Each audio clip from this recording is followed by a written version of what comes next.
Karena cuma sekali, maka baiknya hidup ini kita jadikan lebih berarti.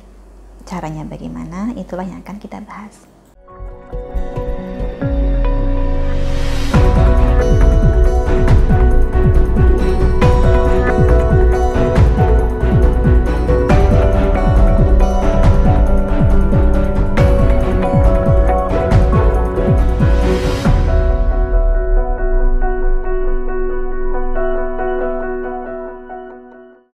Salam Rahayu, dengan Dewi Sundari di sini. Apa kabar Anda hari ini? Saya doakan semoga selalu sehat dan selalu dimudahkan dalam segala hajat.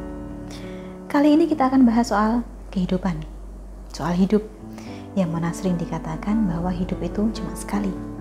Karena cuma sekali, maka baiknya hidup ini kita jadikan lebih berarti. Caranya bagaimana? Itulah yang akan kita bahas. Tapi sebelum itu, baiknya kita sadari dan kita pahami dulu bahwasanya hidup memang penuh misteri. Kita tidak pernah memilih akan terlahir di keluarga yang mana, yang bagaimana. Seringkali juga kita tidak bisa menghindar dari musibah, tidak bisa mencapai apa yang kita dambakan. Sampai-sampai banyak orang berpikir bahwa Tuhan tidak benar-benar adil terhadap hambanya. Padahal mengeluh dan marah tidak akan menjadikan hidup kita lebih baik. Percuma kita membanding-bandingkan hidup kita dengan hidup orang lain. Hidup yang singkat ini lebih baik kita lalui dengan bahagia, dengan penuh syukur, bukan dengan keluhan. Maka dari itu, agar hidup kita bisa menjadi lebih berarti, maka hal pertama yang perlu kita sadari betul-betul adalah bahwa kita hidup untuk mati. Kematian adalah satu-satunya hal yang dijanjikan oleh kehidupan. Sebagai umat beragama, tentu kita percaya bahwa ada kehidupan yang kekal yang sejati setelah berakhirnya masa hidup kita di bumi. Tetapi banyak dari kita seringkali lupa akan hal itu, sehingga kita hidup seakan-akan kita bakal selamanya ada di dunia ini. Dengan menyadari bahwa ada kehidupan yang sejati setelah kita mati, maka kita akan mulai mempersiapkan diri untuk kehidupan yang sejati tersebut. Dengan begitu pula kita akan mulai belajar untuk berhenti mengeluh dan marah atas perasaan tidak adil kita. Itu yang pertama. Yang kedua, agar hidup kita lebih berarti, maka sesekali lihatlah ke bawah. Karena di sana Anda akan menemukan realitas kehidupan yang berbeda.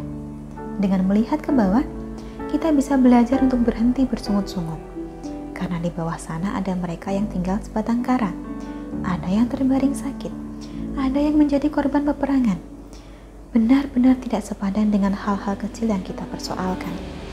Kemudian yang ketiga, jadikanlah hidup Anda lebih berarti dengan memberikan perhatian untuk orang-orang tercinta dan terkasih Anda. Daripada mengisi waktu dengan mengeluh, lebih baik kita gunakan waktu yang ada untuk memperhatikan mereka yang mengasihi dan menyayangi kita. Bahkan kalaupun kita belum bisa membahagiakan orang terdekat kita secara finansial, paling tidak berikanlah waktu Anda. Dengan begitu waktu Anda ini akan lebih berarti daripada sekedar dihabiskan untuk membanding-bandingkan hidup kita dengan hidup orang lain. Yang keempat, bagikanlah senyum dan tawa untuk lingkungan sekitar Anda. Jika sehari-harinya Anda berkutat di rumah, di jalan, di kantor, maka jangan sia-siakan lingkungan Anda. Berbagilah, meskipun mungkin yang bisa kita bagikan hanyalah senyum dan tawa. Lalu yang terakhir, namun tidak kalah penting, adalah mendekatkan diri kepada Tuhan. Ibarat kata, rayulah Tuhanmu sesering mungkin. Karena hanya kuasa Tuhanlah yang bisa membolak-balikan seluruh alur kehidupan kita. Kita semua ada di dunia ini atas kehendak Tuhan, dan suatu saat akan berpulang kepada Tuhan. Maka kepada Tuhanlah kita semestinya meminta dan berkeluh kesah.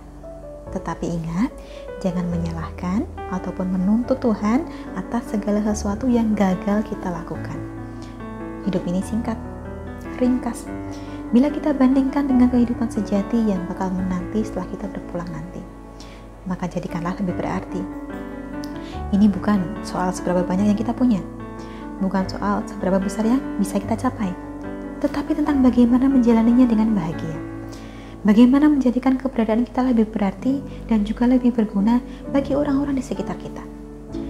Untuk Anda dimanapun berada, selalu saya doakan yang terbaik. Apapun kesulitan kita hari ini, apapun kegagalan kita hari ini, akan selalu ada kesempatan besok pagi. Dan semoga di esok hari kita diberikan kemudahan serta kelancaran. Akhir kata dari saya cukup sekian. Terima kasih telah menyaksikan. Sampai jumpa di kesempatan selanjutnya dan salam rahayu.